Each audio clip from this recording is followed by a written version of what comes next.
Días, soy Ricardo Tacchini, soy restaurador, conservador y soy el encargado del Laboratorio de Restauración y Conservación de Libros y Documentos de la Biblioteca Central de la UNAM, en la que pertenece a la Dirección General de Bibliotecas y Servicios Digitales de Información. Quiero aprovechar esta ocasión para hablar sobre patrimonio cultural. Todo esto en el marco del mes de noviembre, en donde justamente se está celebrando esta situación.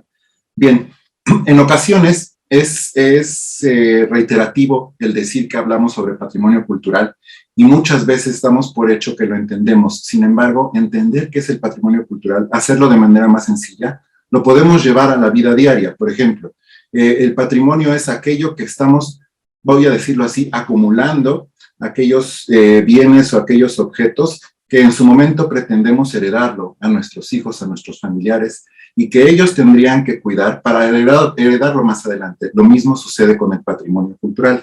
No todo el patrimonio cultural debemos entenderlo como objetos, ¿sí? Para la UNESCO también patrimonio cultural tiene que ver con tradiciones, con canciones, con situaciones que si bien no son un objeto, sí son documentos o son esencias que transmiten todo el saber de una cultura, que le dan identidad a una cultura, que le dan identidad a todo, a veces a un país, a veces a una generación, como es nuestro caso, por ejemplo.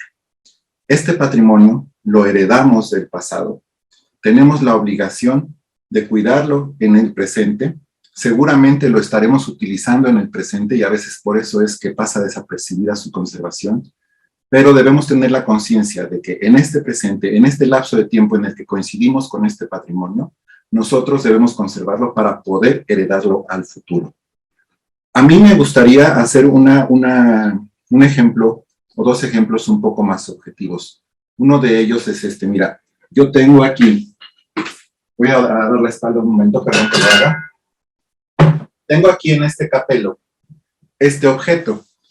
Este objeto es un frasco, para todo el mundo puede ser un frasco, en el valor útil que tiene en este presente es un frasco que tiene adentro hilos.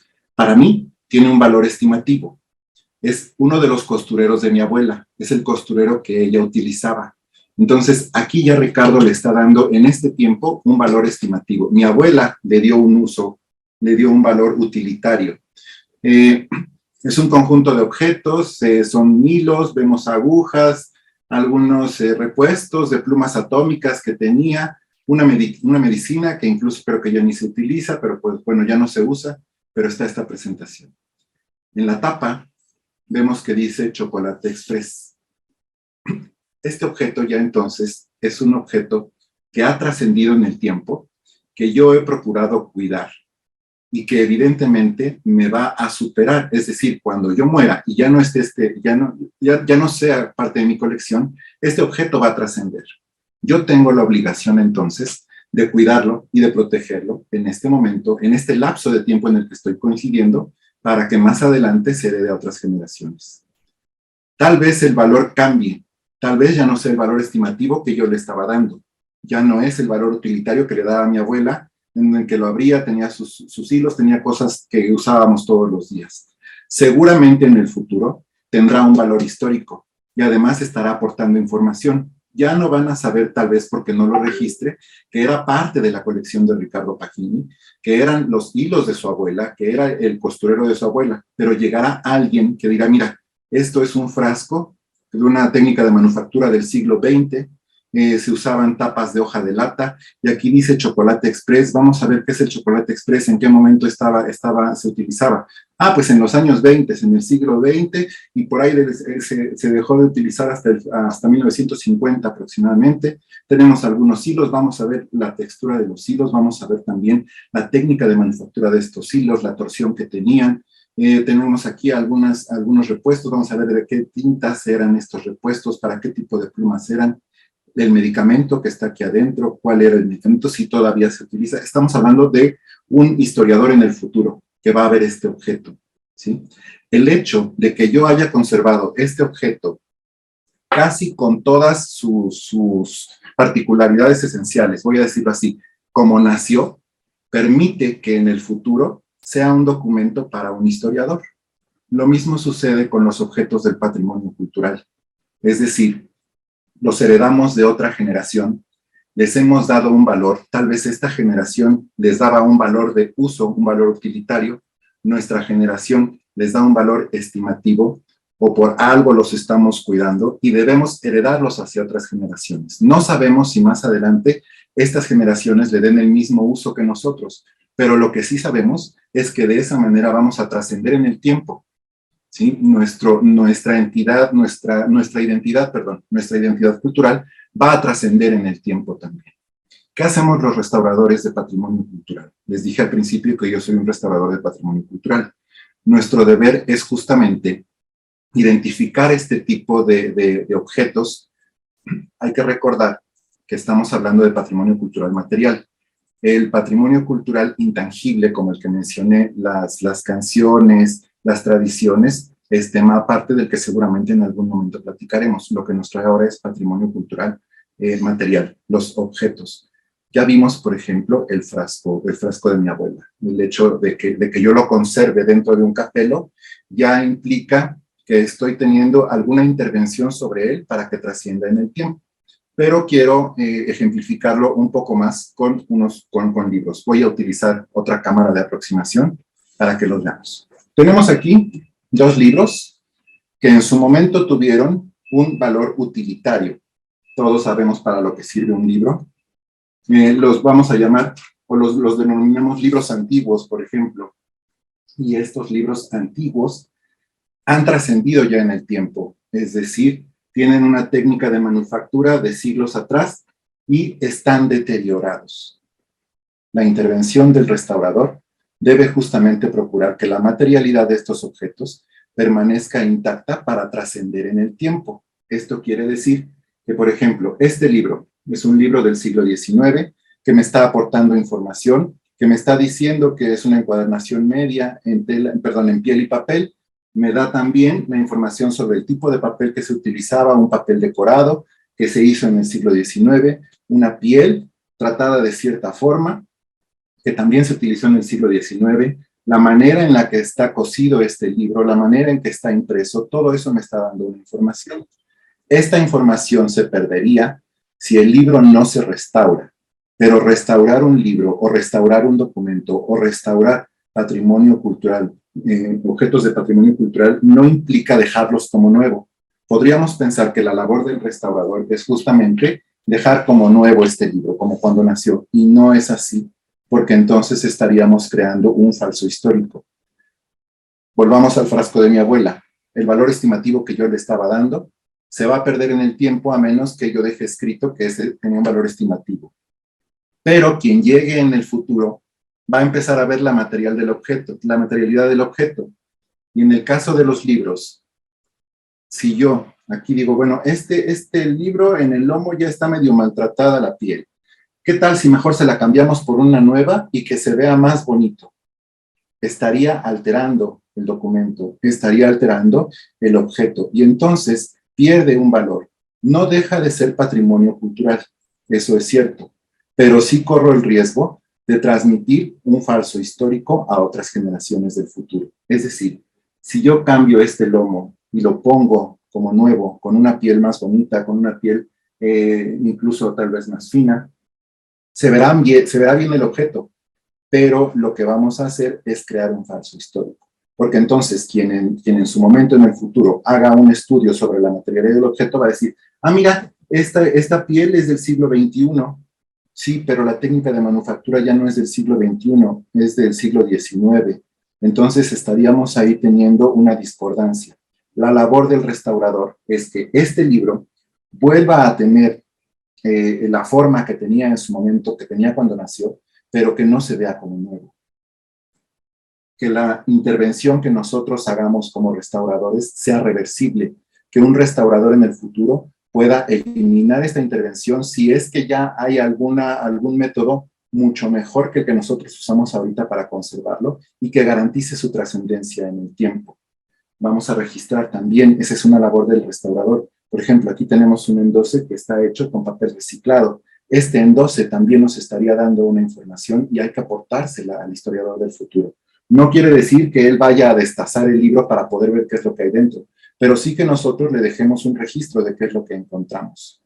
No lo vamos a confundir poniéndole un material nuevo, poniéndole un lomo nuevo, no. Nosotros vamos a utilizar materiales, herramientas e intervenciones que no compitan con la originalidad del documento y más aún, que su aplicación no deteriore más el libro. Eso también es una labor del restaurador. El restaurador ve los objetos oculares, es decir, y en lo que nosotros podamos añadirle para permitir que su trascendencia en el tiempo sea intacta y que así como llegó a nosotros, llegue a otras generaciones, pero con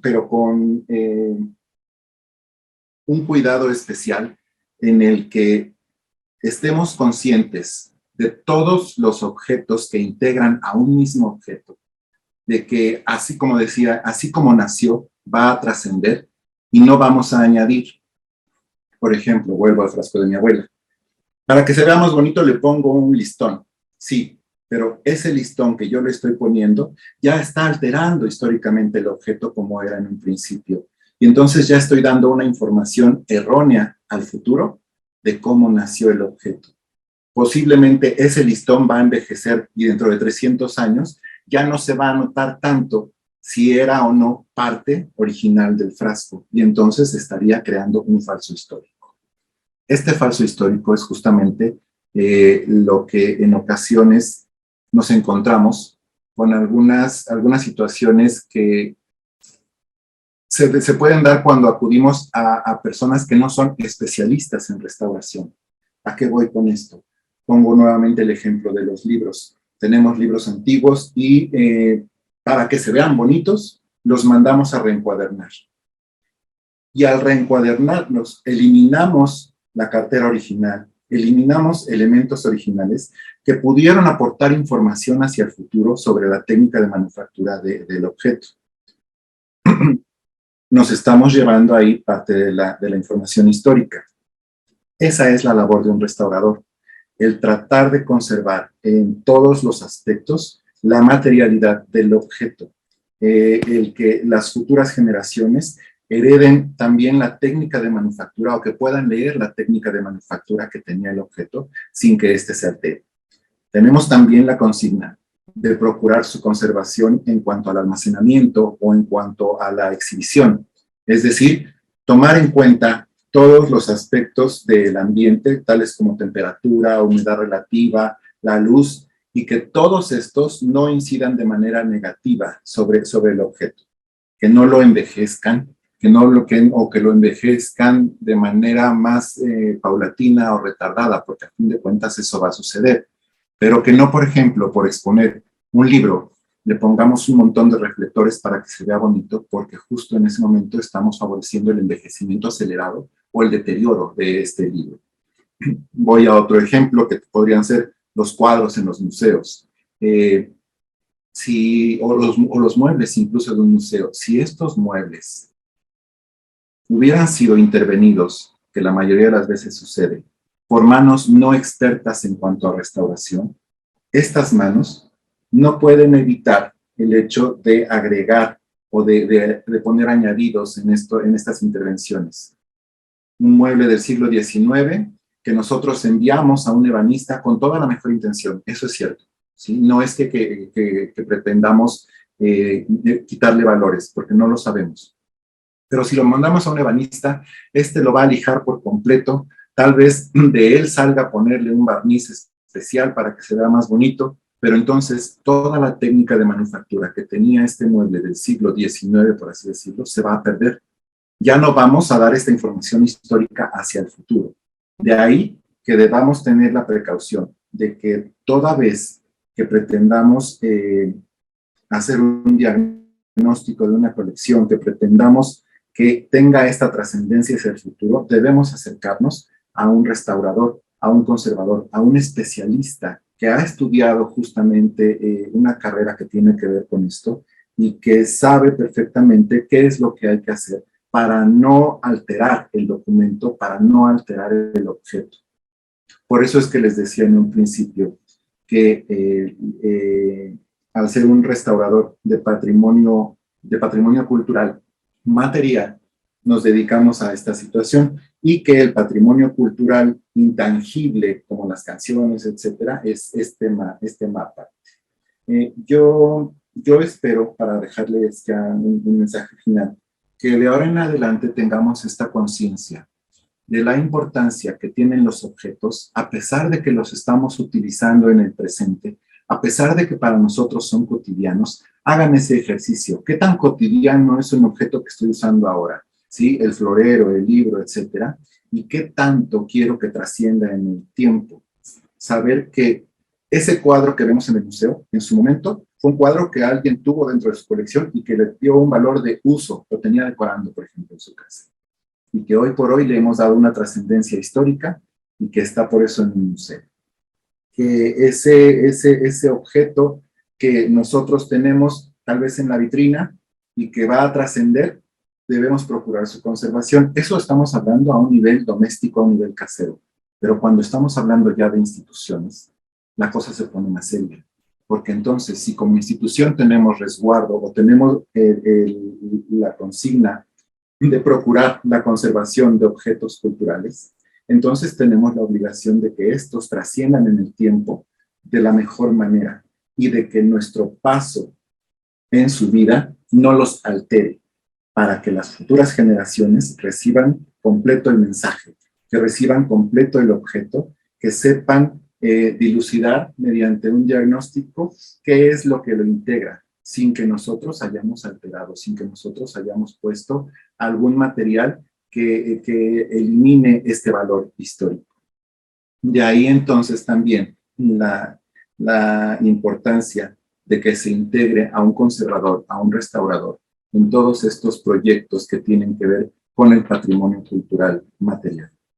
Ya sintetizando, la importancia que tiene el patrimonio cultural para nosotros, o la importancia que debemos tomar en cuenta, es que tal vez nosotros, como objeto y como documento, no vamos a trascender. Difícilmente, algunos de nosotros sí vamos a escribir, algunos de nosotros vamos a estar en películas, etcétera. Pero la mayoría de nosotros va a trascender en un objeto, tal como lo hizo el frasco de mi abuela. ¿Sí? Yo no hablé ahorita de mi abuela, no sabemos nada de ella, pero está el frasco. Entonces procuremos que estos objetos lo hagan de la mejor manera.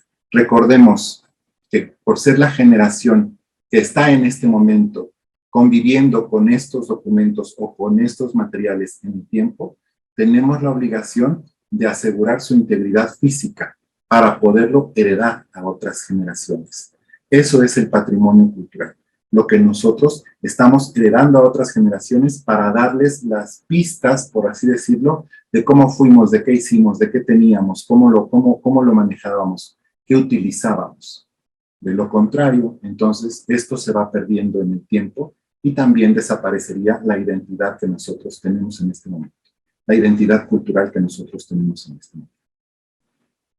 Es breve la explicación, es breve la charla que tenemos hoy, pero yo quedo abierto a sus comentarios. Dejo a su disposición mi correo rpaquinid@dgd.unam.mx, o también me pueden encontrar en restauración@dgd.unam.mx. Agradezco mucho la oportunidad para platicar hoy brevemente sobre patrimonio cultural. Soy Ricardo Pacchini, restaurador de la Dirección General de Bibliotecas y Servicios Digitales de Información. Gracias.